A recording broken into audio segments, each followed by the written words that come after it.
Hello, everyone. It is Cinephile Sundays, and with James and Randy Ray, the live stream where a couple of book guys pretend to be movie guys for an hour or so.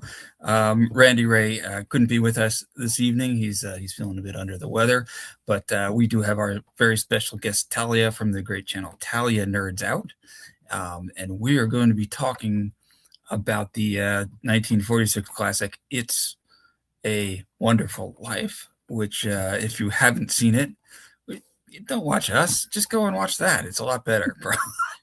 It's great. So, Talia, why don't you tell our audience a little bit about the kind of booktube channel you have, what sort of books you read, and etc.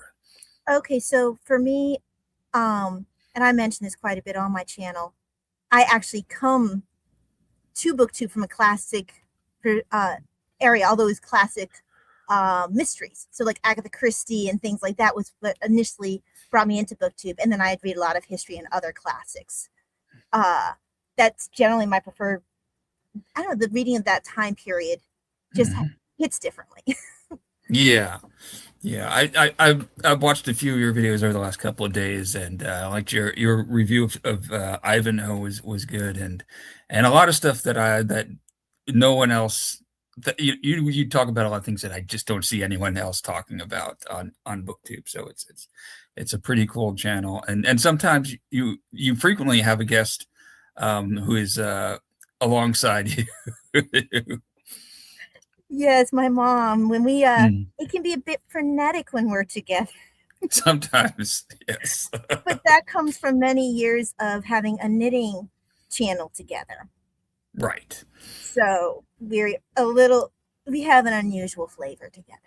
Yeah. So yeah. But it's pretty fun to watch, especially when you get a little bit ranty. That's pretty good. Yes, yes. So for those of you who maybe there are some people here from your knitting circle, and they're like, oh, what she talks about books as well. All right. So we've got a few comments so far. We've got book chat with Pat saying hello, James and Talia. Hi, Pat. And we have Patricia H, who's a regular commenter. Hello, all. And Patricia and Pat are saying hi to each other. So there you go. All right. So we're talking this time about It's a Wonderful Life from 1946, and I'll just come out and say I don't remember the first time. Actually, I do remember the first time I saw it. My dad saw that it was going to be on the television. This was probably in the 80s. And he said, oh, I really like that movie. And it was obviously around Christmas time. And yeah, we watched it. I probably fell asleep, but I. But I can't tell you how many times I must have seen this movie, and sometimes it seems like it's pretty long. I've had times where I thought this must be like 2.5 hours. It's not quite that long, but watching it this time, it went pretty quickly for me. So Kelly, what's your history with this movie? I can't remember the first time that I watched it. I mean, I Yeah. think I've watched it every year for as long as I can remember. It's kind of like Mhm. always been in the background. Yeah. Yeah. Um, so I don't know if it's something my parents grew up with. I think it was because I think they said it was always on TV, like you said, around that Mhm. time of year. Yeah. So Yeah. I remember there was, and maybe some of the people in the chat will remember this. You might be a little too young, but I think at a certain point in time, Ted Turner's network acquired the rights to it, and there was kind of worry that it wasn't going to be shown on broadcast television, and you would have to like subscribe to CNN or something to be able to watch It's a Wonderful Life at Christmas time. It seems so foreign now when you can like get whatever you want whenever you want, but mhm, it was shown on tele. That was when you could see it. Some people had VCRs, but it was by no means universal, mhm. and not everyone would have had this tape. So um, but and uh, I obviously I don't remember what happened with that, and now you can see it whenever you want, and It's so almost like one of those things. Like I don't think many people can imagine Christmas without "It's a Wonderful Life." right, yeah, yeah, It's just one yeah. of those things now.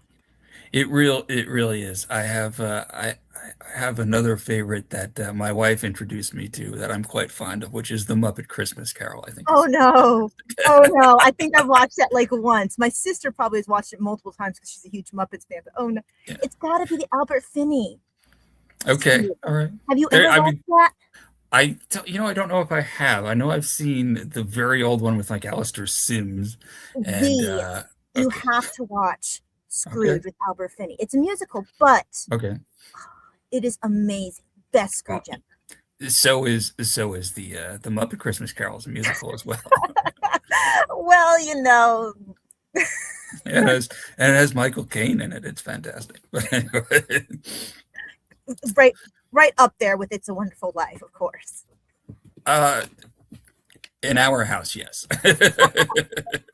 Yeah, Well, you know, we watch Ernest Saves Christmas, so we can't really complain. You know, we okay. can't really get up on our high horse there. That's right. That's right. That's great.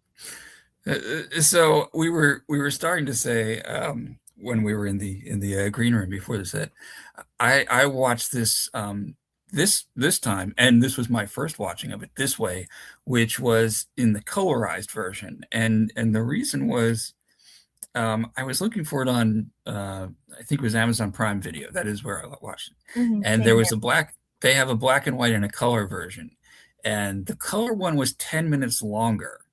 I don't Huh. know why. I don't know what they would have cut out from the black and white version. There's also an abridged version, which my goodness, I don't know what you're going to take out of it. But anyway, so I said I don't want to be guessing what they've taken out of it, so I'll watch the colorized version.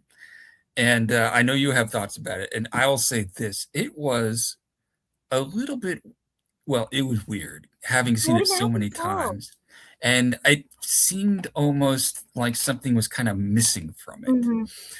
Hmm. I'll also say that some of the actors, it did weird things to their skin. It made, and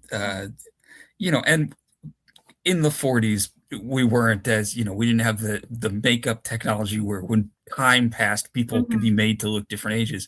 But you're watching these scenes where Jimmy Stewart is supposed to be presumably like 18 years old, and he's clearly like in his 30s, and his dad is like way too old for someone who would have an 18-year-old kid.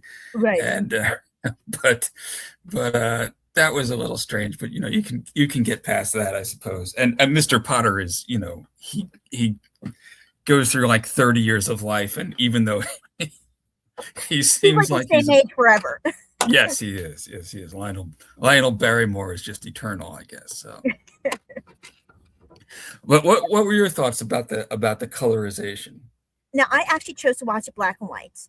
Uh-huh. And because I looked at the colorized version, I was just like, I don't know, because it's the black and white's part of the mood of that movie, Hmm. particularly when you get later on. It's like a Twilight Zone, Yeah. Yeah. and I Hmm. couldn't. I just felt like it would take away from it. I figured it would be like that overly bright Technicolor, you Hmm. know, that you would Yeah. see like in some of the old John Wayne movies and stuff. Yeah. And I just was like, oh no, I think I'll stick with the classic. But Yeah. I was wondering what that'd be like. I just couldn't bring myself to to do it. It's not that great, and it I does. figured it wouldn't be. And you're right. It is kind of, even when it's not a Twilight Zone episode, it does. It's a very Twilight kind of movie, and It's a not in dark the movie. vampire romance sense, but in the classic sense. It is, yes, it's dark. It's like there's just something kind of melancholy. I mean, the whole thing is this guy who is always feeling regret about things, and feeling like he's missing things. So uh, from the very first moment we see him, he's having these things happen that are going to impact him for the rest of his life, and in ways that he regrets, and he forgets it for a while, that he can't he's disabled. He can't hear out of Mm-hmm. one ear, and we forget it too, right? Mm-hmm. By the time he, spoiler alert, by the time he meets Clarence and he's like, talk into my ear, what Yeah. you're like, oh right, yeah. the funny thing is, can you really spoil It's a Wonderful Life? It's been on Yeah, TV forever. exactly. Yeah, And, but yeah, I think, I mean, he does small things, but you almost forget because this is a Jimmy Stewart tendency. We'll go like, ha, ha, how's that? Like right, he does that. But right, yeah, yeah, for this character, it also makes sense. it does, yeah, and this was another thing that I noticed on this watching, and I'd asked my wife if she wanted to watch it. She's like, I don't know, the guy is so mean all the time. And it didn't, I don't think I had caused something about the Jimmy Stewartness of it. Hmm. It had never really registered to me that this guy is like always about at a boiling point. He is just like mad at everything all the time. Well, you notice how And quickly he gets to that point of like he's kicking. yeah, Well, it seems quick because, yeah, but yeah. yeah, like he kicks his car like Mhm. right after like having this big triumph of like, selling the house to Mr. Martini and then he just like is like, oh yeah, it was a Sam Wainwright is like comes by and is like, "Oh, you can't come with us to Florida." Well, maybe next time. And he's kicking his car. Yeah, Well, and it's a go movie ahead. about regrets as well because it's a movie made of turning points. It's like Mhm. almost every big point in the movie. It's like if he made it a slightly different choice, maybe you know. Yeah. Uh, and I think because he's always kind of looked back at what he could have had, but versus Mhm. what he feels like he should do. Yeah. It's a very human reaction to doing the right thing, where you feel Hmm. resentful, but you almost are doing the right thing in spite of yourself because you know you should. Yes. Yeah. He's a very Yeah. human hero. Well, yeah. Yeah. Definitely. And and um, that makes him relatable. That makes Mhm. him relatable, but he's better than most people, right? Most Yeah. people wouldn't make all those choices.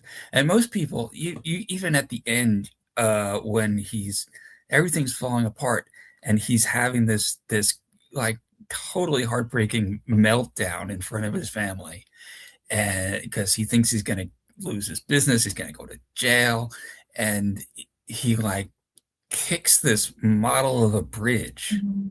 that and this is not ever like really discussed. We know from the beginning that he Yeah. has these big dreams of being at one point an explorer and then like I guess you would say an engineer, an architect, or a Wants to builder of build things. things, He bridges, wants and airfields and bridges Mhm. a mile long and all that. Yeah. And he's got this model of a bridge that he's built in his living room. And you see he's got a little table set up where he's modeling these things and he's like studying on his own. He's like, someday I'm gonna get to do this. And it's not really discussed that much. But Mhm. it's like, yeah, this is a guy who is like, applying himself. And this is like a real dream of his that he's trying to do what he can in his situation Mhm. to pursue this passion that he has, even though he's forced to be what he disdainfully refers to as a clerk, or Mhm. it's amazing. Okay, so I want to say I think that Lionel Barrymore absolutely fantastic in this movie. Yeah, I mean his character is terrible. I love every scene that he's in. I love the way he delivers every single line, the way he just like kind of even like mutter like the way it's just fantastic. Oh, he's amazing. And it's so He is different from who he is in You Can't Take It With You. So like if sure. you were to watch those movies back to back, you get like whiplash because he's so I'll have to try awful in that. this movie. He is, and I think the first scene where the first time we see him, he's just being chauffeured down the street in a carriage. Mhm. But when you see him meeting with George's father in the office, and he's got his goon behind him, and he's like, he wants to say something. He's like, "Shove me up, shove me up." Yeah. He wants to, it's like, push the chair closer to the desk so I can intimidate this guy. It's fantastic. And then you see in his office he's got like a framed portrait of himself. Mhm. which is great. And So, he's just sort of a, like you said, sad, miserable sort of um yeah, person. yeah, But yeah, I found it interesting this time around when watching it. right. I really noticed um George and his father, like how by the end George almost has that same tired, defeated feeling, as he almost looks like his father. Yeah. Like when he goes for that last meeting with Potter, before the big Clarence stuff. Um, it makes me think of that first meeting you see, the first time you see George's father, where he's begging, where he says, basically that, well, you're basically coming to me begging for money. And then you see later when George has a little bit of white in his hair and he has Yeah. that same tired expression, and you're just like, Hmm. oh wow, this is who was his father before he got to this point, because Right. George looks like his father. Yeah, he does. He does. And well, George's father is a lot more resigned. Well, I don't know if Mhm. resigned to it, but George's father seems to always, well, right, there's the scene where he's in the pharmacy and he sees that advertisement that says Mhm. dad knows what to do or Mhm. something. George's father like already knows the value of this, right? Mhm. The thing that they're doing, and he is okay with his situation. Mhm. If he had now, maybe George would say, well, his pop, you never had big dreams like me or Mhm. something Mhm. like that, or this is okay for you. But if George had some of what his father had, that more of the spirit of humility or something, he wouldn't be so tormented by his ambition, his frustrated ambition. Mhm. I Mhm. guess I don't know, and it's there's so much that is, I will say, elided in this movie. So much is skipped over, Mhm. and I think that we fill it in. Mhm. When you see it, you fill in a lot of years in between, because this movie makes big jumps of like four Oh years at yeah. a time. It's like, oh yeah, and there was a war, right? Yeah. World Yeah. War II happens, right? And but in the space of that, so George he gets married, he has two kids. Mhm. All World War II happens in like a 30-second montage. We see what everyone is doing, but if and they don't even mention like two of his kids being born. I noticed that Right. this time, Right. No, like you're right. Yes, he you're right. Or if they he's do, it's such a passing thing you don't even notice because. right. Yeah. They mentioned that they have one kid and then and then it's followed by another. And then in the scene he comes home, there's four kids there. Like, you didn't even Right. mention these two extra kids. But it really does now, I grew up in a family of six kids. So I Okay. I can some of those scenes of just the chaos and like all the things happening at the same time Mhm. and the Mhm. piano practicing and it kind of it kind of felt a little familiar to me. Maybe that's part of why my dad was such a fan. Well, this Yeah. is a movie also that it's full of subtext too, and I feel that now I feel this way about rereading as much as I do about rewatching things. You're never experiencing the same story because you're different. Yeah. So each time you're watching It's a Wonderful Life, but you're seeing a different movie because you're a slightly different person than you were the last time you watched it, Yeah. or you just see it a slightly different way. Because, like for example, this time I watched it off the computer, so I noticed that after George gets off the phone with Potter, when Potter's like, if you close your doors before this time, you'll never Right. reopen them. He Yeah. stops and looks at the picture of his father, and then Hmm. underneath there's this quote where the father says something to the effect of, um, "Gosh, I wish I could remember something about doing the right thing," and Hmm. whatever it was, it basically lit a fire and reminded George, like, sometimes doing the right thing isn't going to be the easiest thing, but it's an important Right. thing. And it Yeah. showed also how important, like, his father's picture is right there Yeah. as a Yeah. reminder that he needs. Yeah. And that is well observed, and also points out that this movie is not at all subtle, right? This movie.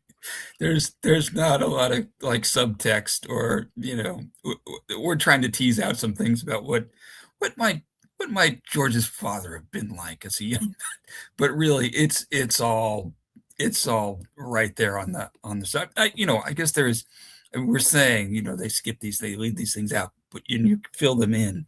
But everything important is really, really underlined and highlighted, and Well, in italics. and it captures the essence. I read the short story in preparation for this, like Right, an hour beforehand. I was like, oh dear, right, might help if I read the source material. It took a right, while to find a free version, right. but I did. And it actually, even though there are aspects of the story that are different, Hmm. um, the heart of it is definitely the same.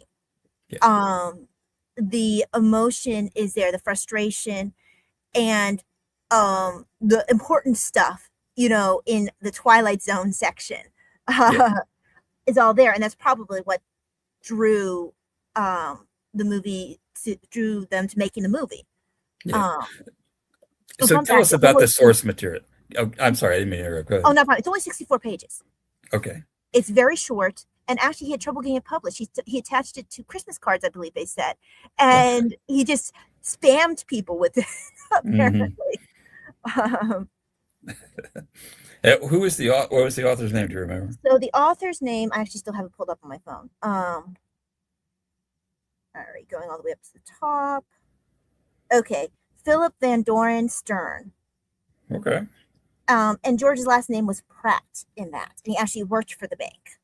So they definitely changed some basic details, but the heart of it is there. I mean, you don't have Hmm.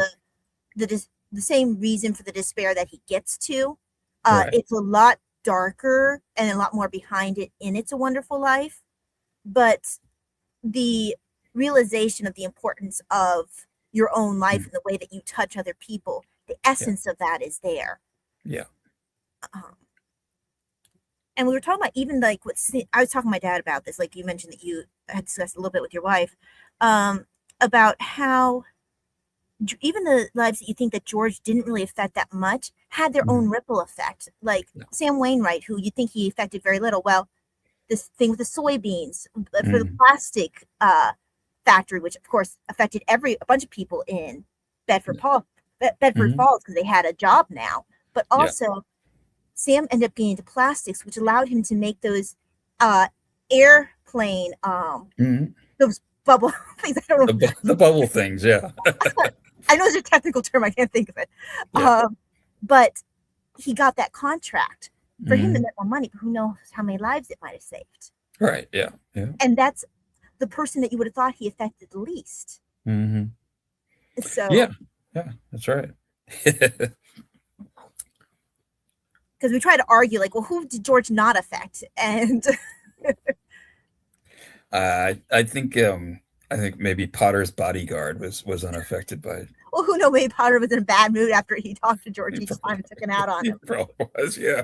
Yeah, that's true. That's I think true. Potter is someone who would throw things at someone, don't you?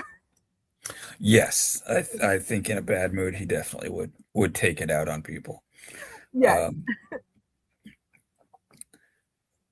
Um, uh, yeah. So Potter, okay. Uh, did you look up? There's a point where Potter offers George a job, right?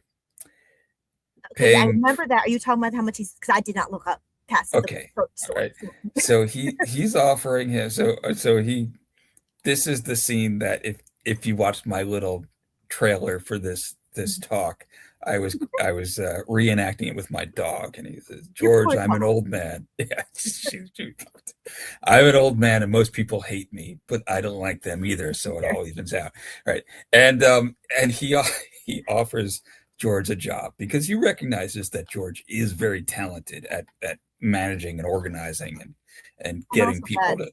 it'll fall apart without him. Yes, the building inland will fall apart without him, and then he can get his greasy little fingers on it, right? Yeah.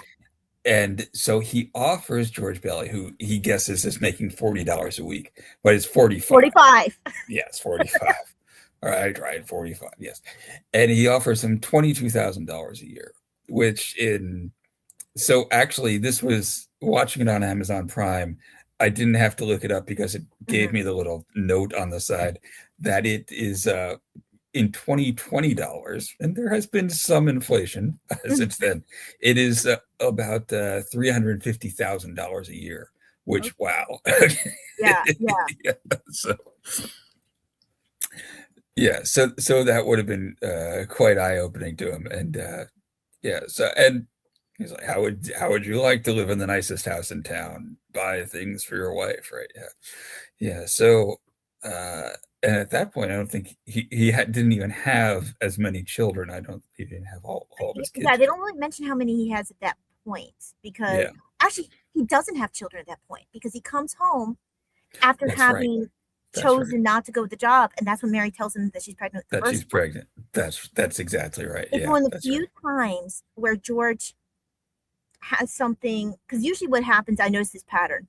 George will Mhm. have something good happen to him, and then Mhm. something bad offsets it. This is one of Yeah. the few times where he Right.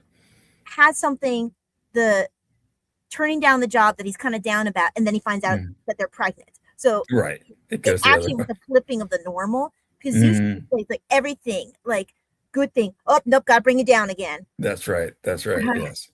Get married. It's the Great Depression. Well, I mean, even before that, you're Yeah, going off to college. Too bad. Nope, you're not. Your father dies. that's Uh, right. That's your right. brother comes home and he's going to take over the business, so now you can go off. All right. Nope, sorry. You know, No. he's got a new wife and he has his new job opportunity, so you're still Mhm. going to stay. Yep.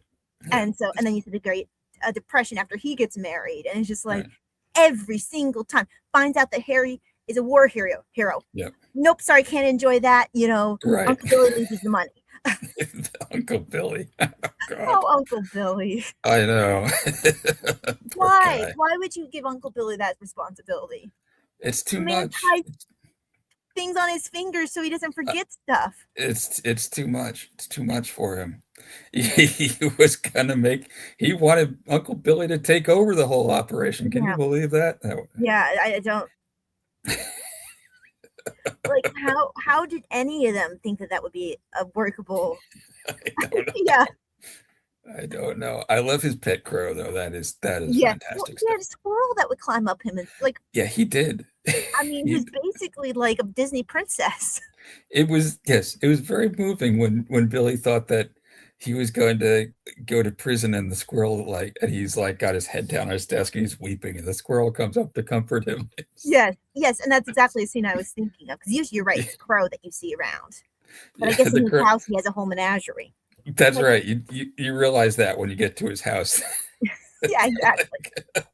And then I it makes a mean, little yeah, go ahead. oh, it fits his character. I'm not shocked for some reason when you see that. For some reason, it seems like, oh yeah, that's an Uncle Billy thing. Right. Yes, exactly. He's got a crow at work. That's his work wildlife. And at home he's only got, you see he's got a monkey Oh, I and didn't see the monkey.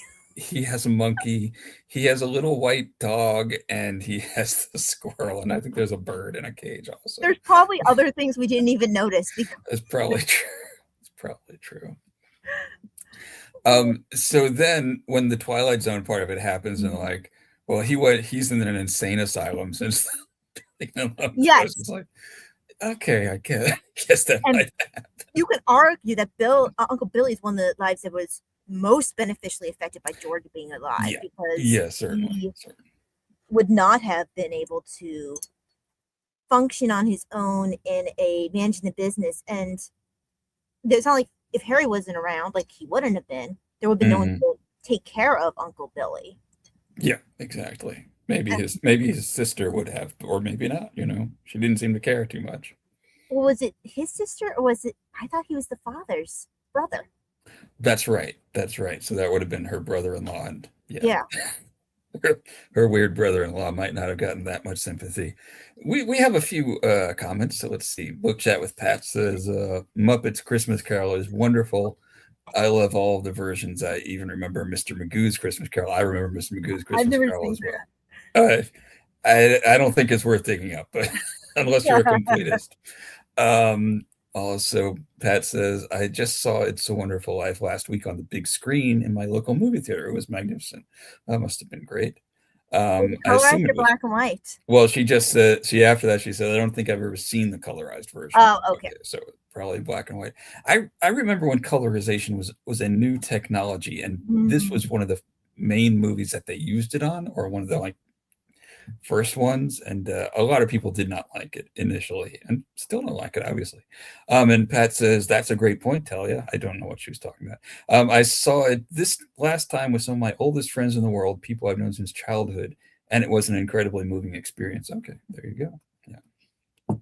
I was just thinking about the fact that this is something else that I was discussing with my dad, because I had to watch it over a course of days because, for one thing, I get tired Yeah. with fatigue, and also I wanted to really pay attention to it. So I wanted Mhm. to not just fall asleep to it, which I have in the past, Yeah. Yeah. because there's a lot. I mean, there's so much good in there. Mhm.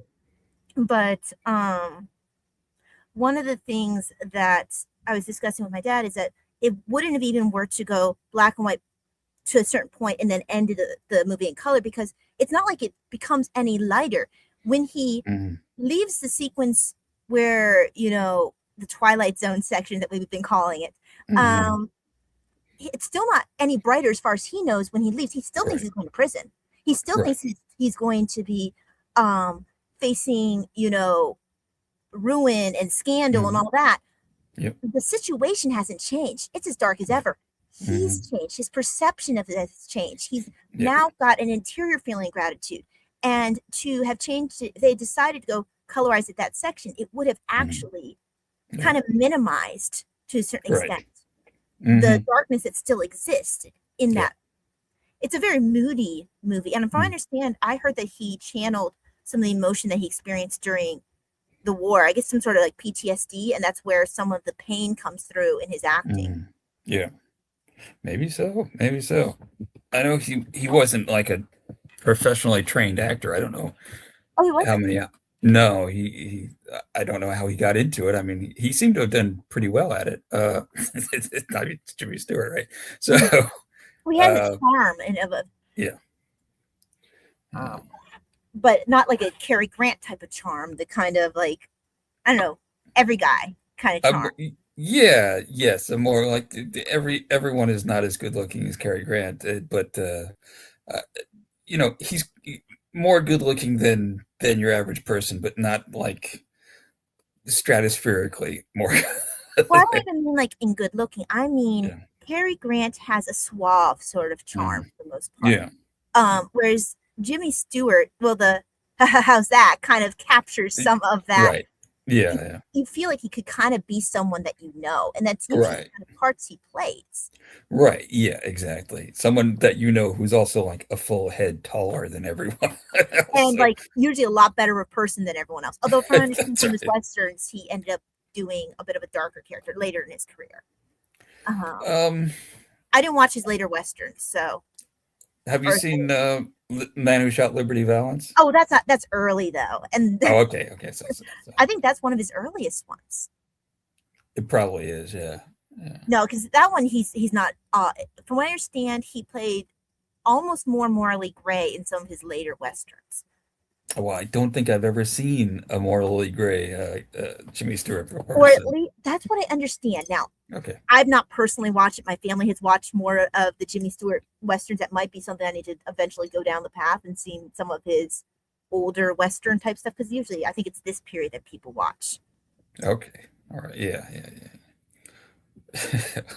So Pat is telling us that three of the actors who played the Bailey children are still alive. Oh, really? Yeah, Carolyn Grimes, who played Zuzu, Carol That's it. Combs, who played Janie, and Jimmy Hawkins, who was Tommy. And they're 85, 90, and 84. Huh. So, uh, That Liberty must have Valance was been something 1960. else. Yeah. Yeah. And I don't know about you. Now, granted, I'm I become more emotional with medical issues. It's the way Mhm.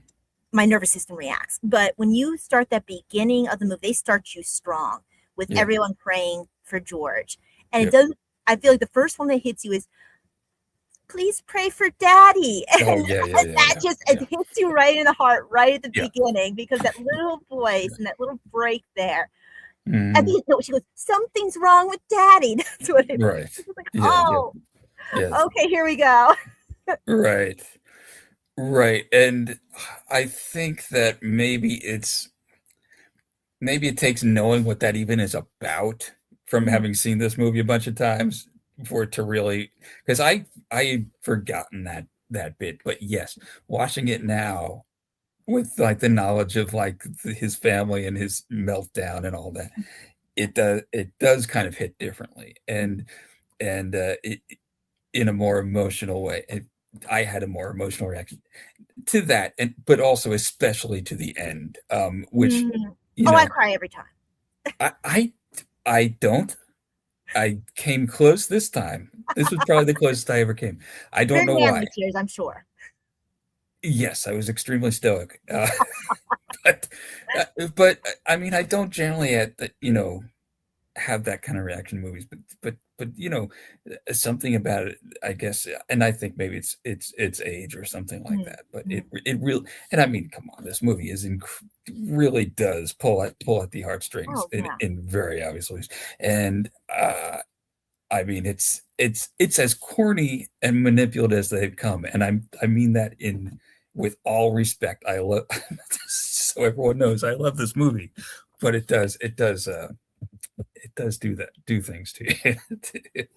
Well, So I was thinking, like, one of the things, okay, so any other person other than George, because you think a lot of the hard points in George's life, Harry yeah, benefits from.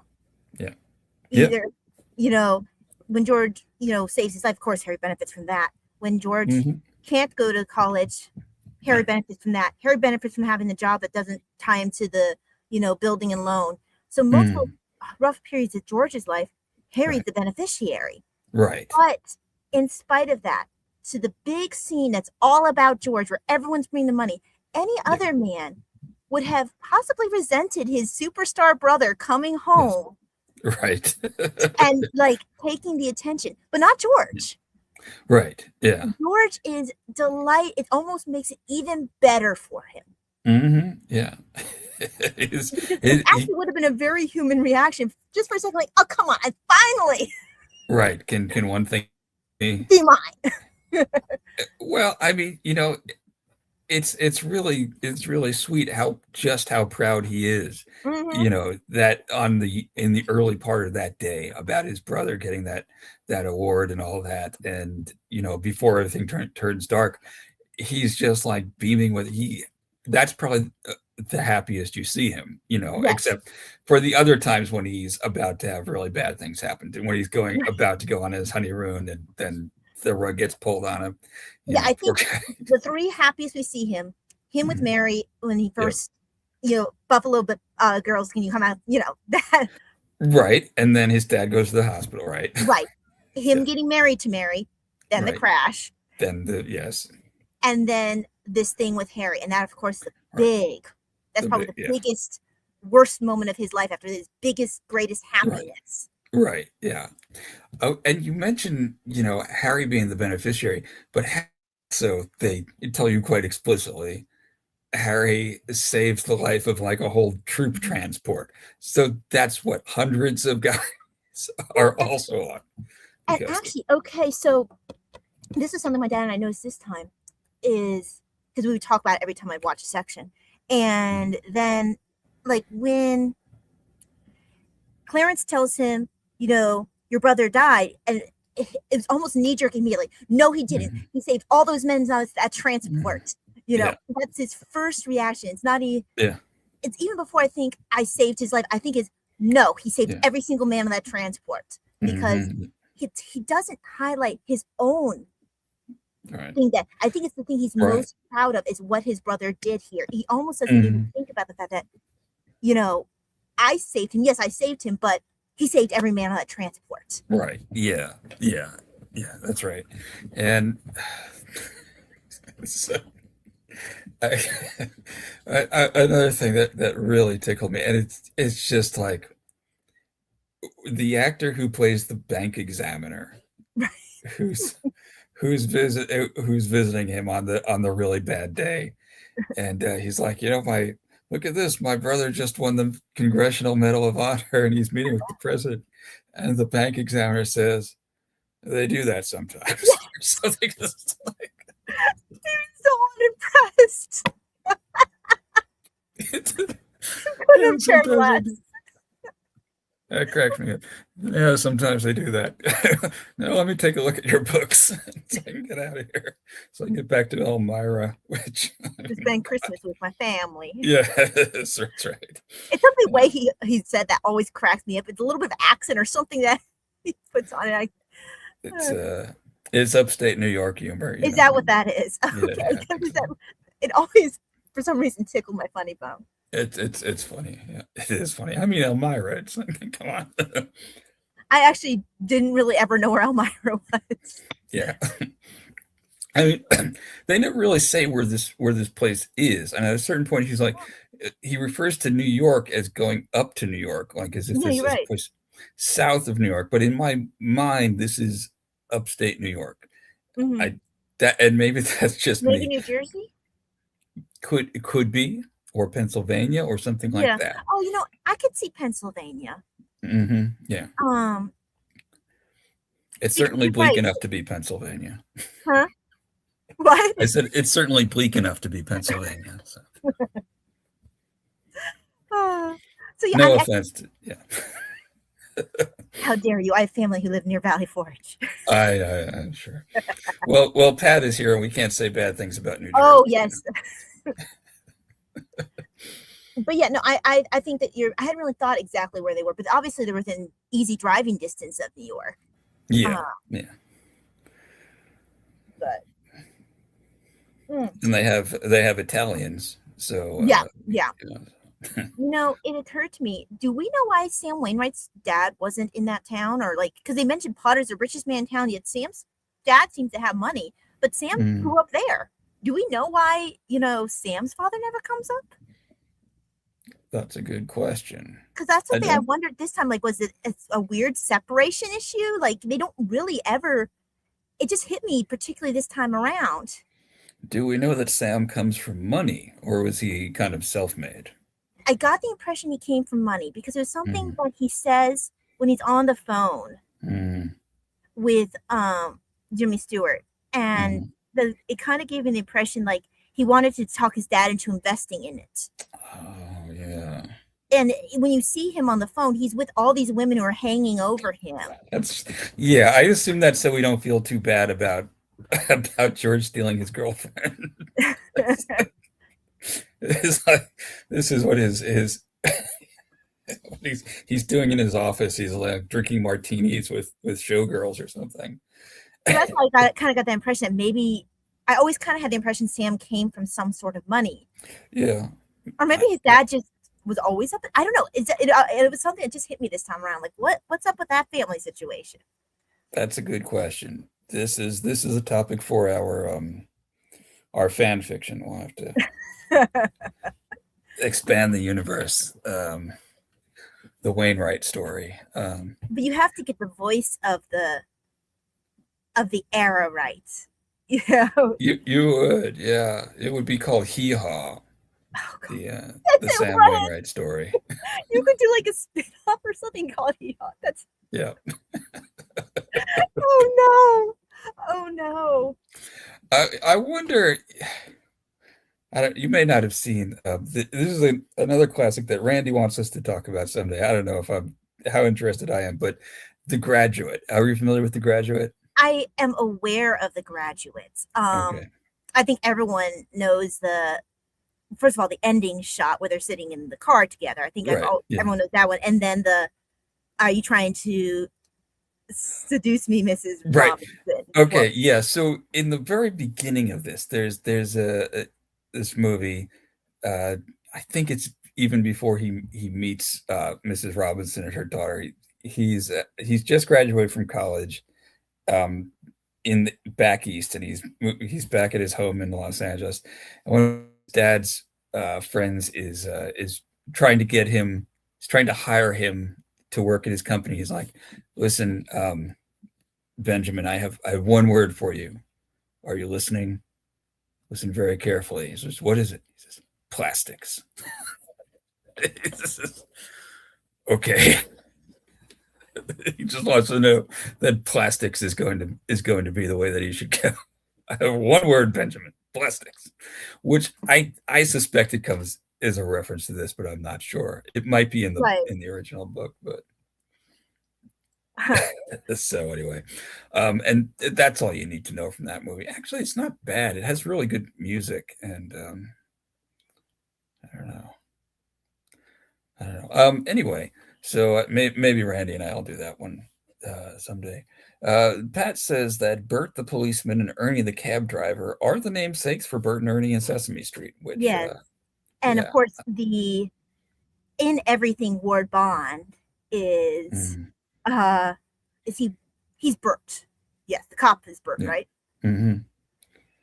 Uh-huh. Yeah, the cop. Bert is Bert the cop. Yeah. Yeah. Yeah, a lot of like kind of recognizable, um, but somehow unplaceable to me anyway. Actors are in this, and so, okay. So is it? What is the name of the actor who plays Clarence? Is it Henry Travers? Is that his Oh, name? I feel like you might be right. I'm not quite sure though. My sister would 100% know because she remembers Right. random trivia like that. Okay. Um.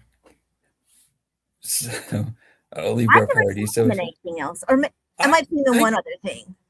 I can't remember having seen him in anything. He was English, and there's a couple of spots where his American accent kind of slips a bit, and he sounds a little English. Let's see. Libro Paradiso is here, and he says when uh, younger dated the Mrs. Robinson is now the Elaine's. It's the cycle of life. Oh, when Libro was younger, he dated Mrs. Robinson's, and now he dates young women. Okay, all right, Libro, fine. And then book chat with that says the movie won a technical award for its development of a new method of simulating falling snow. And Libra says hello to Pat. Now, the snow in this movie does look great, I have to say. Yeah, I get. And I wasn't really thinking about it, even though it is actually very important in mood and in registering when you move out of the Twilight Zone section. yeah, yeah, that's Uh-huh. right. And one of the other things that Amazon Prime Video told me was the scene where George jumps into the river to save Clarence was filmed on a day that it was 90 degrees out. Okay. So it was actually extremely hot, and they have this fake snow falling down. So, but So no chance that we're going to have an actual incident of no, of second hypothermia. hearing. No, yeah. Now, all right. So that scene, I think by this time, maybe we've even forgotten about Clarence, unless you've seen this movie 100 times like everyone. But George is like out on he's out on the bridge, Mm-hmm. and he's like just looking down at the river, and you know what he's thinking about. And then you see like this weird little dude. This is the first time we actually see He him, looks like right? a We've gremlin or Yeah, an imp. right. And I think he's wearing a bow tie and like a little hat. And this is the first time we see Clarence. So, it's almost hard to like forget that we've only heard his voice. And so Right. there's just this dude standing there on the bridge out Yeah. of nowhere. And then he jumps in, right? And he's like, "Ah." So that George will save him, because that's what George does, right? He shows up and he does the right thing and he saves this guy. Right. He'll always put aside his own stuff for Right. other people, and that's why the best way to save George is to have him save someone else, or to see Mhm. how other people will be adversely affected if he's not there. Yeah. Um, Yeah. And oh, and something I wanted to yeah. bring up, and I'm sorry to Go ahead. interrupt you. No. Okay. I thought it was interesting, and this time for whatever reason hit me in a way that didn't the previous times. George mentioned that he wasn't a praying man. And was it because he had felt that everything always kicked him in the teeth every single time? And I wonder if Mhm.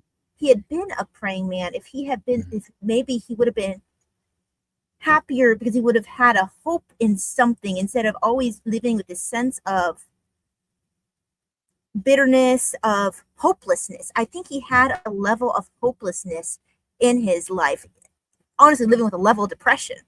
Mhm. And Yeah. uh, I just thought that was interesting because I don't think that he would have been in a household that would have discouraged that. I think it's something he came to on his own. Yeah. Yeah, I think absolutely. Yeah. Um, because he thinks that he's like, that's what I get for praying. I get punched in the face. Yeah. Oh my God, Yeah. I'm Yeah. actually the answer to your prayer. Yeah.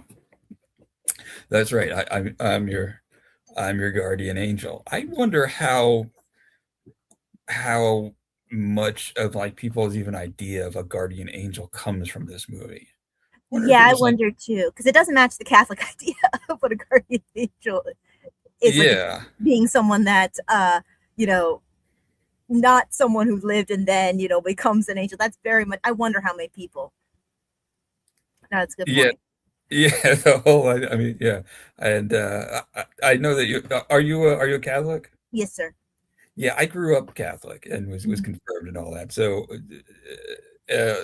but yeah, we nothing like this was in there. I mean, all that this is More a like a pretty. patron saint.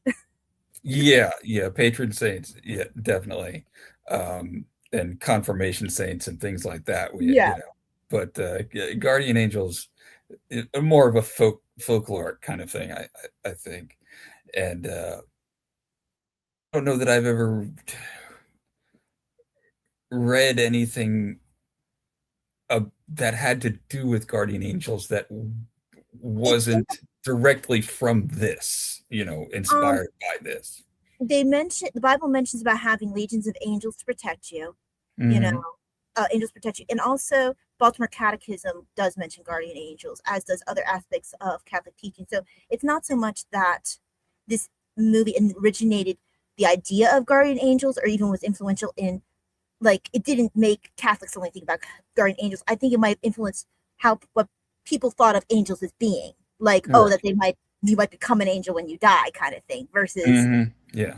because I mean, uh, you could argue that the Archangel Raphael was a kind of guardian angel to Tobit, Tobiah, whatever the son is. I always Hmm. get the two names confused. But in the book of Tobit, oh, that would have been Tobias. Um, there, figured that one out. Hmm. But yeah, so I think more that this movie would have potentially influenced people's idea, like, oh yeah, I'll die and I'll become an angel. Yep. And then Yeah. I don't think Maybe anyone so. thinks that they need to earn their wings, but Right. Yeah. Yeah. I mean, what you get in the Bible of actual angels is very different from that idea of yeah, this is what you become when you die, for sure. So, but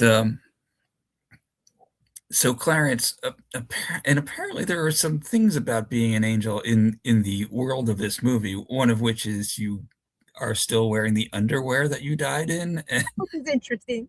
And that you can have a book that you carry around even in heaven, like he's carrying Tom Sawyer. Why Tom yes, Sawyer? I never figured out why Tom Sawyer specifically. now this is the weird thing about it. I think it's supposed to be an old book, just an old, like this is something that he knew from his life. But we also learned that he died like way before Tom Sawyer would have been published, because he says he's been an angel for like 200 years or something. Right. And he also mentions his new, I think he even says like new book is pretty good too. Like Right, as if, yeah, so it's just like, okay, so why Tom Sawyer? Is yeah, there something thematic that we're supposed to get from that? But I mean, do they have a publishing house up in this version of that? Like, they get yeah, first editions, or you know, yeah, I don't. um, but I don't understand. I'm not sure if they were trying to say something with Tom Sawyer, or if it's just Mm, supposed to be kind of like a little random bit of humor. Because right. I don't remember there Okay. being anything particularly about Tom Sawyer that could really line up with this movie. It's been a while since I've read it, but Yeah, I don't quite get it either. And also, the first time we encounter him when he's in heaven talking to the other angels is like, "What's that book you have?" He says, "Oh, it's yeah. the Adventure of Tom." So apparently he's got this book with him in heaven, and he carries it around on this adventure. You think he might have left it back there Up, for say, up and there. yes, and then he's able to kind of magically transfer it to George. Mhm. at the very end. So he does have some powers, right? He can appear places. He can Mhm. call on Joseph to like get him out of getting arrested. Apparently, I guess.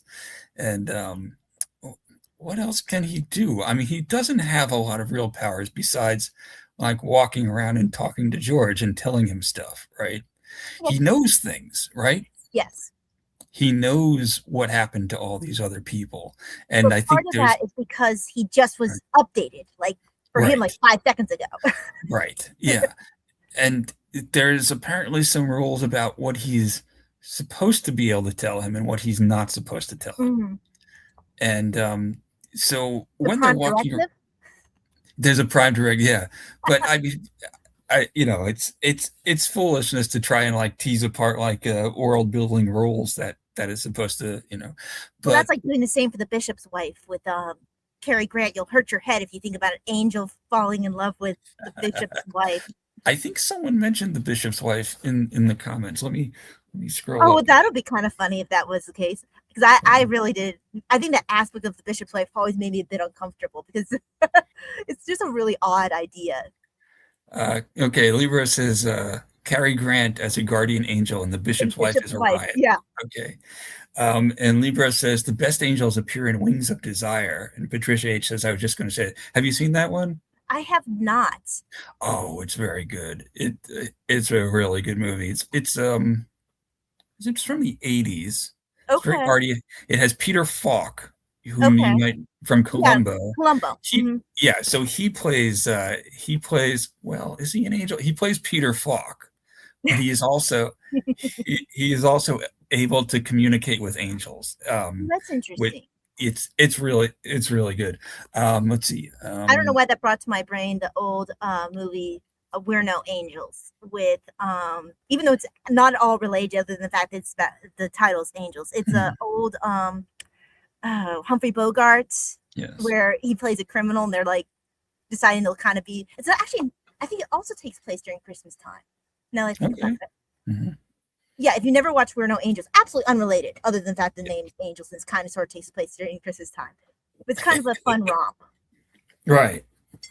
So Libra says, oh, this is about Wings of Desire. One of the angels falls in love with a trapeze artist Okay, and so decides another like Cary Grant weird type yes, situation. and decides to be a human. Okay, it's a beautiful film and it's a classic. Yes, it is.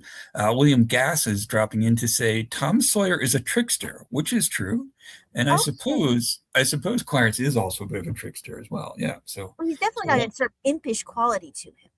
yeah, yeah, definitely, definitely, and I don't know if the word is insouciance. He's just kind of like He's showing bumbles off his into. vocabulary. I yeah, maybe I'm using it wrong. He is Libra says he's determined. I guess talking about Tom's. I don't know if he's talking about Tom Sawyer or if he's talking about the Angel and Wings of Desire. Probably we're getting cross discussion here. Like Percival, Wim Wenders directed it with a script by Peter Hanke, inspired by Rilke's poetry. Okay, so there are some heavy hitters. He's talking about Wings of Desire here. Okay. And Wim Wenders is, he's a big, I guess he was German and a German art director. Wings of Desire is definitely his most famous movie in America, anyway. And Peter Hanke, he got the Nobel Prize a few years ago. I was not crazy about the book of his that I read. And Rilke, of course, is great. Uh, hold on for a second, Talia. I have to go get my dog. Okie dokie. Ooh, we get a dog. Cameo.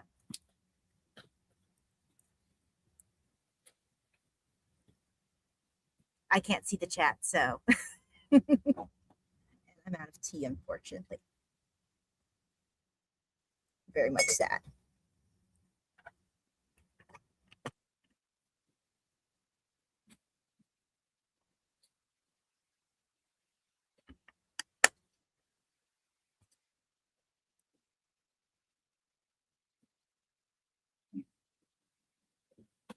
Oh, So, aw, hi, puppy. Oh, he's so cute.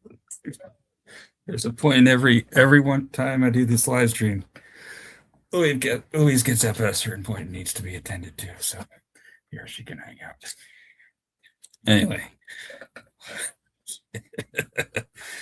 Libra. Libra says Cujo break. Yes. Yes. Pat says hi, Louise. Yeah. Louise says hi to Pat. So, all right. So, what else do we need to say about? I mean, is there anything else? I have thoughts, more thoughts about the Twilight Zone section of the movie. One of the weird things about how they indicate that the town of Bedford Falls, now Pottersville, has gone straight to Hell in a handbasket. yes, is that there's jazz music everywhere. You know, I was just thinking of the fact that it was like filled with like bars and nightclubs, and, you know. Yeah, there's that, and he goes into Martini's, which is now Nick's, and there's a guy who looks just like Fats Waller playing the piano. I didn't really even notice the guy on the piano. Yeah. So, and then George is like going down Main Street, and there's bars, and there's nightlife, and there's places where you can dance with ladies, and Violet's getting arrested by the Vice Squad. So there's a lot more police in town now, right? But also there's a lot more life in town. There's like stuff going on. And when he goes back, it's like there's like 4 people walking down the street. Everything's quiet. I don't know. It's peaceful. It's peaceful. Yes, it is. Because also I noticed for the first time this time around, when Mary leaves the library, and we've always joked like that's the one thing that doesn't make sense. Mary ended up an old maid. But, exactly. But when she exits the library, not only is she looking back and forth really nervously, she's clutching her purse. Yeah. Which gives you an idea that yes, not only is there all this like bars and all the nightlife and all that, it's also crime. Potentially. Yeah. Because she's terrified. Kind of scared when she leaves. And that's even before George kind of accosts her. Yeah, exactly. He's already on high alert. That's true. And the fact that when George asks Clarence, finally gets around to saying, "What's going on with my wife?" And he says, "Well, you're not going to like it, George. I shouldn't tell you."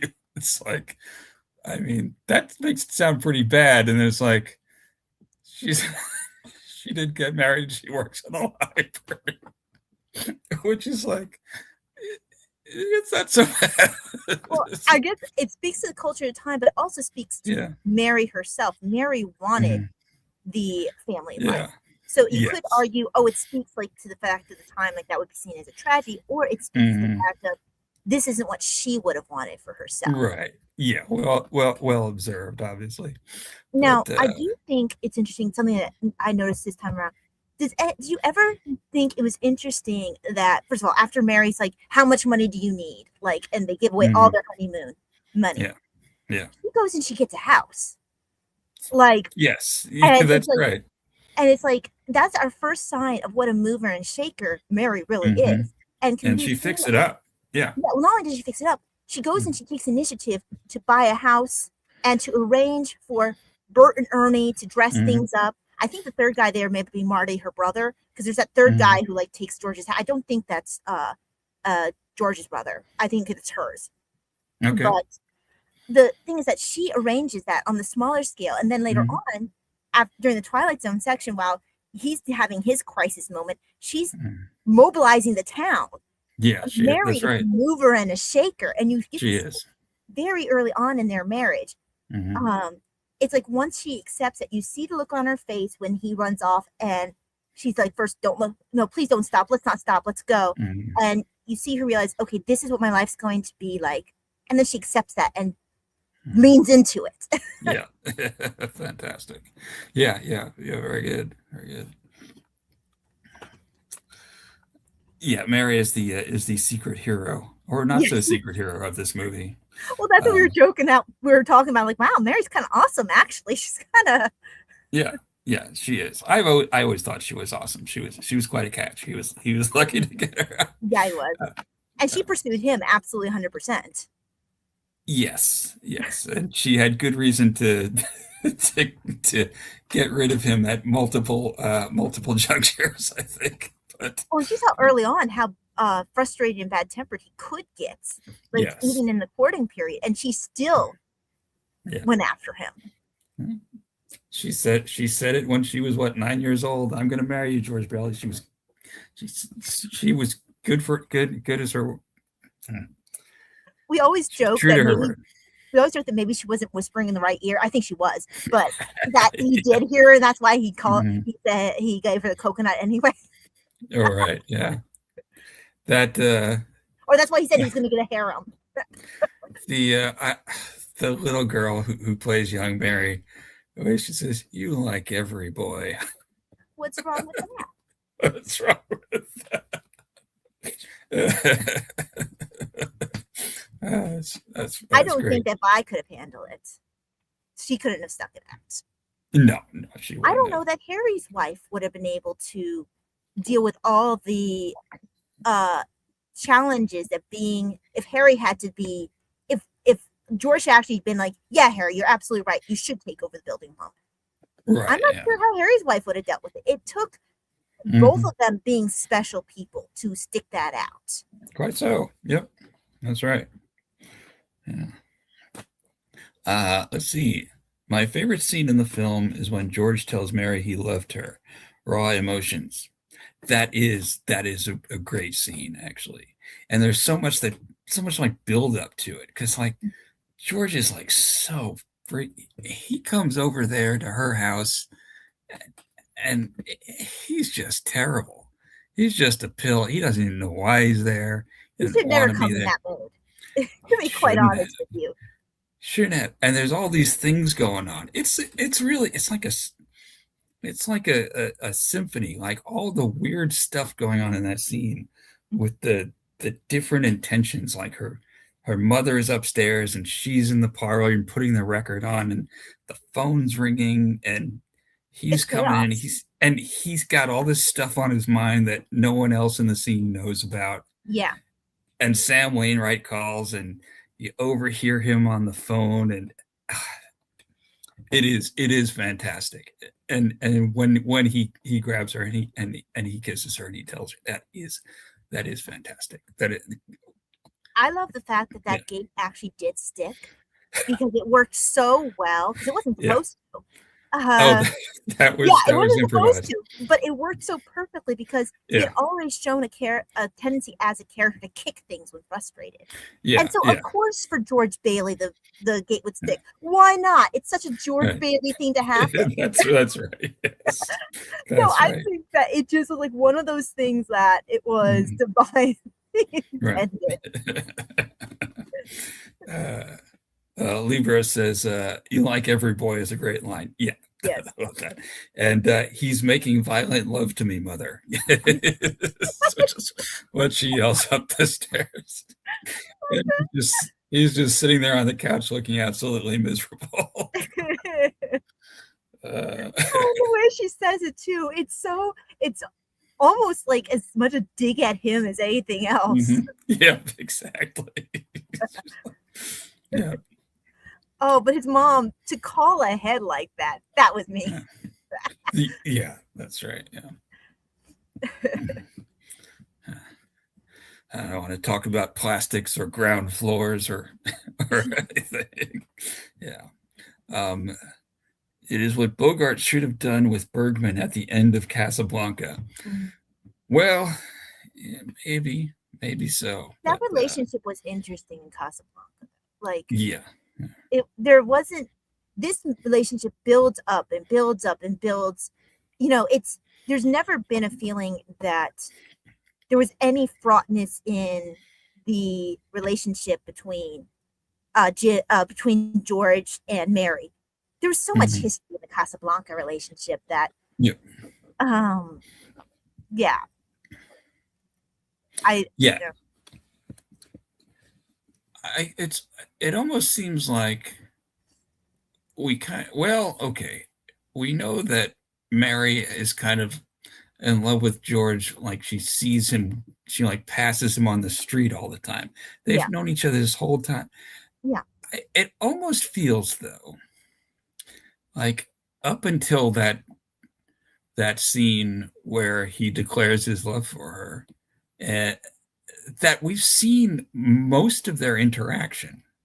Like it doesn't feel like they've had a lot of like conversations outside of the the dance and the walking home and the robe and all that.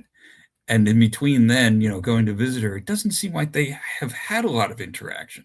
I think most of it was probably at his job because I get the Hmm. impression that it wasn't unusual for the girls to show up there, Right. after school or whatever. Yeah. He would be dropped off by his friends. They'd sort of swing him in like they did in that scene. Hmm. And then I got the impression that Vi and Mary showed up. I think Mary made an excuse to show up every time. Yeah. Uh, Yeah. Maybe. so I Maybe. think that she was always been kind of in the backdrop, but he Hmm. always had his eyes firmly focused on out of town. That Yeah. and Mary was always just one of the girls in town Yeah. until he sees her again in a Hmm. different way. Yeah. Yeah. Uh, Because she's in Harry's class. So for a long yeah. time, she was seeing her as a kid. Right. Well, I guess there's only what 4 years between him and Harry, since Harry was graduating high school when all of George's friends had just graduated college. Yeah. So there's at And least then 4 years between him and Harry. right. So because she has just come back from college herself No, she's when just he graduating high. I think she's just graduating high school now. She's in Harry's class because it's right, his. right, that's what I mean is when Yeah. he goes over to see her, she has just graduated from Oh no, college you're right. Yeah. and come back to town, and he's like, why would you come back to this dump or Right. whatever it is that he says. Yeah.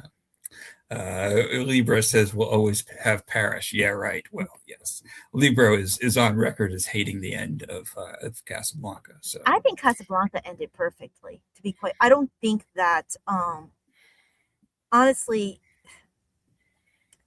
there was so much manipulation even in that relationship. Even the fact that he didn't know everything about her when they were together. I mean, yeah. there's so much under that relationship that Hmm. Yeah. yeah. They would have found out things about each other. They would, and it improves upon the original source material, which ends with Rick getting arrested by the Nazis. So there Oh you go. no, Yes. I think him walking away at the end uh, with Louis is a vast improvement. Yeah, it's definitely better than that. Yeah.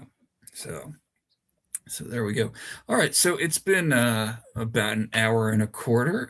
Is there anything else we need to say about? I mean, I could talk about this all night, but I think we've cheated poor Clarence a little bit. okay. All right. Yeah, um, Clarence is fantastic. And what do you have to say about Clarence?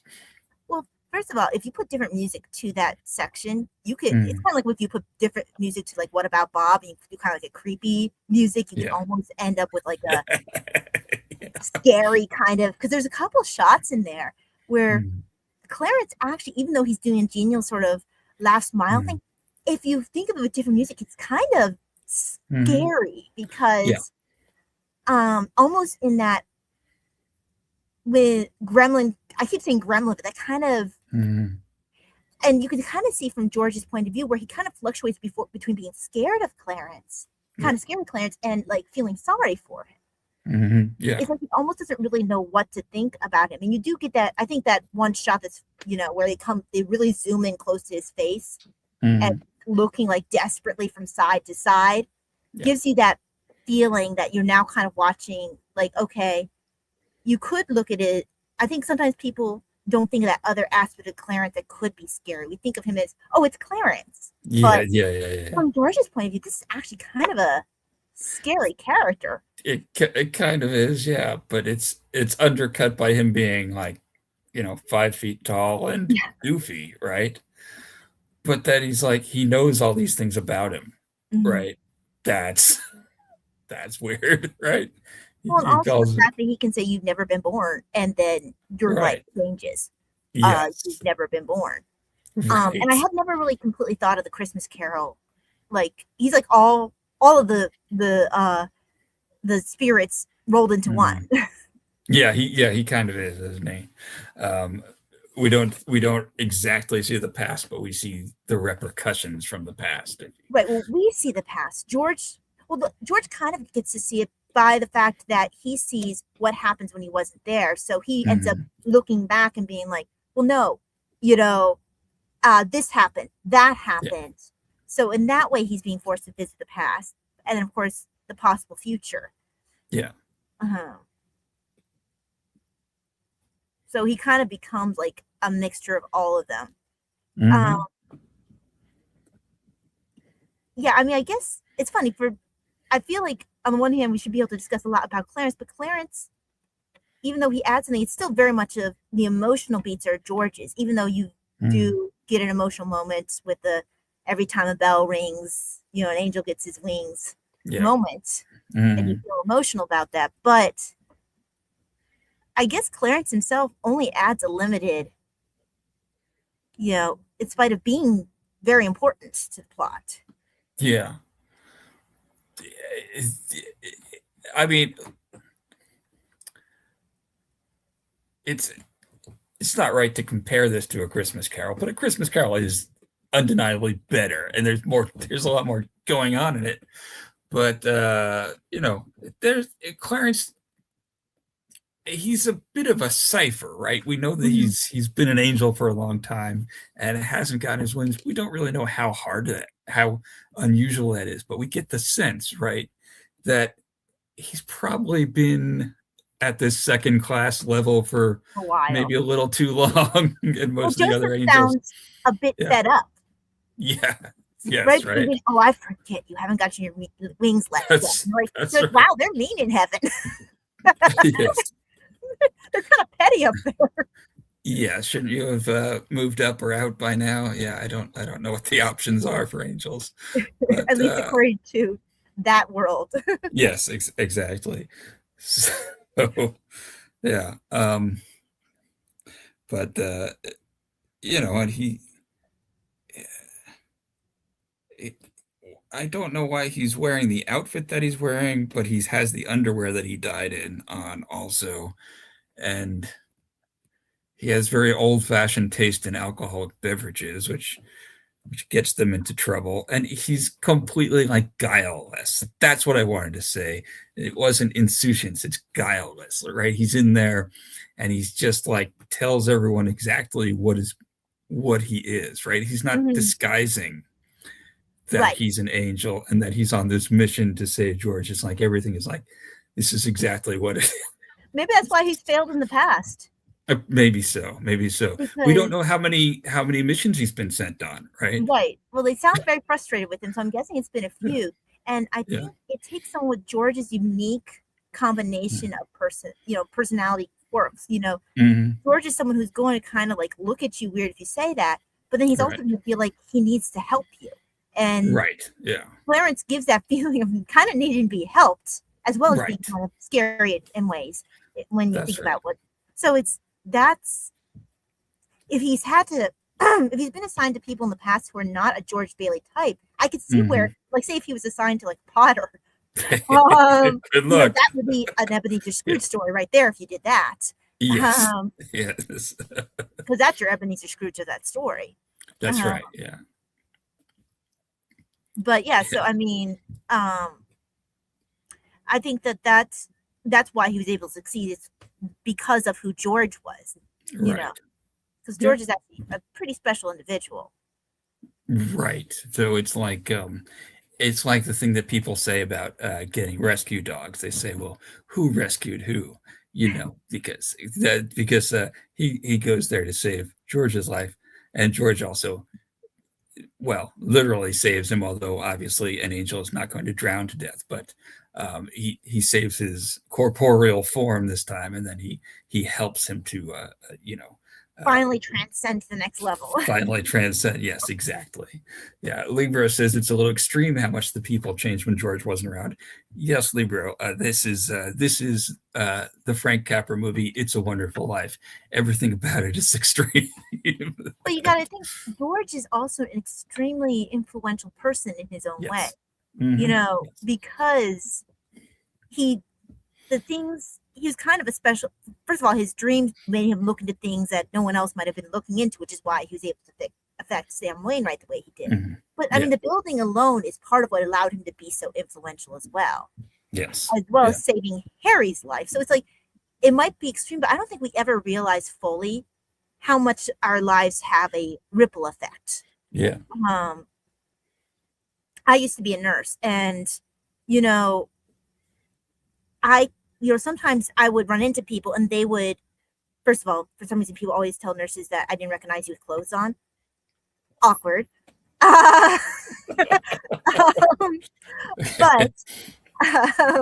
please don't say that. Makes me sound like I do something else questionable. But the other thing is, people will remember you, even though you don't necessarily remember the effects you had on them, because you were just living your day. You were doing your everyday. Mm-hmm. And someone like George, in the position that he was, where they were really allowing people to have an opportunity where they would not have otherwise. So, he had a bit more of an opportunity to have more of a ripple effect. But plus, he's from a small town. Mm-hmm. If he'd been in the city, maybe he wouldn't have been able to have quite the same effect. Right. Because I'm also from a small town, so you see that a little bit. I think that you're more likely to run into people and see those effects. Yeah. That's right. Leroy says George's mom is so bitter, cold, and angry. Yes. George's mom is, but I mean, we see that the town has become very scary and crime ridden, and she's a woman by herself. Yeah. So. And she lost her only son when he was 8. Because George wasn't alive.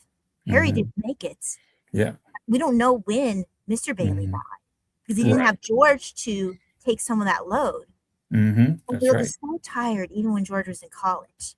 Right. And he died from cardiac issues, didn't he? Just from all the strain on his heart. And that was when he had George to help him. Yes, and he has Uncle Billy, who has gone insane. So she's in actually a pretty bad situation in a town that's scary, and she has very little opportunities to go elsewhere. She probably doesn't have much in the way. I doubt that her husband was able to put away much for their retirement. So, no, I think she's probably in a pretty desperate situation. Yeah. And I mean, the fact that Mary was so scared when she exited the library by herself, clutching her purse, we don't know how scary it might have been for Mrs. Bailey. Strange. She tried taking people who were referred to her, but for her to develop that policy, stuff might have happened. Yes. Yeah, exactly. So, so we're all walking a mile in Mrs. Bailey's shoes, and you almost kind of have to create this, like you said, you have to fill in the blanks. But I think on the one hand, you could argue that are these plot holes, or are these actually providing room? Sometimes I think that, and this is usually something I've noticed with prequels, they'll try to fill in all the gaps. Right. I think the gaps are important to leave, because you're able to step into that story and why is this way? And then your personal experiences, as well as you grow, different things that you register, helps you become a more part of that story. That was one of the things. I just finished reading a book about Agatha Christie's writing, and they were talking about one of the reasons why she was so well loved around the world, translated in 101 different languages, et cetera, was because she did provide enough space for people to kind of put their own culture and their own, there wasn't a bunch of technical knowledge that needed to be there. So they allow enough space for you to be in there. And I think that is one of the things that is, maybe even unintentionally, a benefit to It's a Wonderful Life. You can imagine you or someone you love in any one of these character situations, and you go, why are they like that? You can Mm-hmm. world build. Yeah. That's right. And it kind of is, you know, a lot of the characters when they're so different, like, even the minor characters like Nick and Bert and Mm-hmm. Ernie are just so kind of hard in the other version of the world, right? In the Pottersville world. Uh, just it, is that because they don't have they don't have an essence, right? Or is it just the things that have happened? What has happened to the environment has changed um, the possibilities for them to, behave the way that they're going to be, right? Because Mary has so much confidence, and she's just like so smart and outgoing and sure of, the Bedford Falls Mary, even if Yeah. she doesn't get with George, she's going to do okay, right? Yeah. She, uh, but the Pottersville Mary is, you know, she is barely getting by, right? And we only see her for a minute maybe of screen time, but you can tell that she is not doing well and not having a wonderful life. No, and she's Um, afraid. And I yeah, think that does have something to do with the environment. But for yeah, Ernie in particular, yeah, it's a throwaway line, almost a throwaway line that you missed at the right. beginning, where Potter is talking to George's father, and Mhm. they're talking about the fact that they allowed for Ernie to get a A house, $5,000 house. and he's the Yes, guy that's just sitting on his, I forget if he said brains. a hand or whatever he said, in a His cap. brains in a His cap. brain, that's what it was. Yes. So that changed Ernie's life. It gave him an Mhm. opportunity to be able to afford rent and be able to Mhm. maybe that's what allowed him to keep his family together. Yeah. Whereas in Pottersville, he was Mhm. paying rent that was much higher. He might have not been able to, his wife might have Mhm. just left because of the financial difficulties. And then whatever Mhm. that did to him, we don't know if that made him drink. We don't know. It's, Yep. it's sometimes one thing can be enough to Yeah. bring out a hidden fault in yourself. Well, I mean, we Mhm. even see like George when he's frustrated, he kicks stuff. Yep. Different people, they react to different stresses in their lives, and you don't really know how you're going to react Yep. until something changes. Yeah. That's right. And I That's think right. that's what Pottersville brings out in all these different people is that aspect to themselves that they didn't have to experience Mhm. in Bedford Falls. Yes. That's right. Um, El Libra says the opening to Gatsby. Nick recalls his dad's advice. Yes, in my younger and more vulnerable days, my father imparted a piece of advice to me that I'd been turning over in my mind for quite some time. I don't have it exactly, but yeah. Do you know that? I actually have not read Great Gatsby yet. Oh, yeah, So that needs to change apparently. you'll love it when you do. It's great. But the advice is, before you judge someone, consider that it's basically he doesn't really say walk a mile in his shoes, but is consider that they not everyone has had the same advantages in life that you have. And Nick Carraway, the person who got this advice, he's also a bit of a cipher. Like we know all the other characters through his interaction with them, but he's a stockbroker. He went to Yale, so he's had advantages, and so he says, this is taking this advice seriously has led him people to think sometimes that he is a politician, or Mm-hmm. has led him to be subject to more than a few veteran bores. Mm-hmm. Meaning, he'll tolerate people talking at him for longer than he really wants to. But there's you're going to love that book when you read it. So, uh, all right. Well, I think this has been a great talk. Thanks. I had a lot of fun. I've had It's a been lot. a great pleasure to nerd out over this movie with you, Talia, and we ought to nerd out about something else uh, in the future. And I would love that. This okay, is sounds well. It doesn't take much to get me going. well. That makes you a great guest, and we've really appreciated it. and we will be in touch. Everyone, Okay. thanks for joining us for Cinephile Sundays. It's a wonderful live stream, and Merry Christmas to you all, or Happy Holidays, or Happy Hanukkah, whatever it is that you celebrate at your home. Have a good night, and ending the stream. Ending the stream.